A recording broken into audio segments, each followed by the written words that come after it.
सुहृदं सुलभं सुखदं स्वनुजं च सुखाय ममोघशरम् अपहाय रघुद्वहमन्यमहं न कथञ्चन कञ्चन जातु भजे।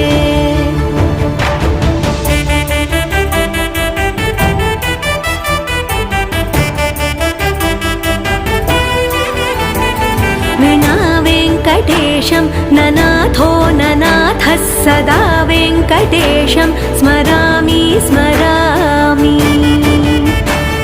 हरे वेङ्कटेश प्रसीद प्रसीद प्रियं वेङ्कटेश प्रयच्छ प्रयच्छ।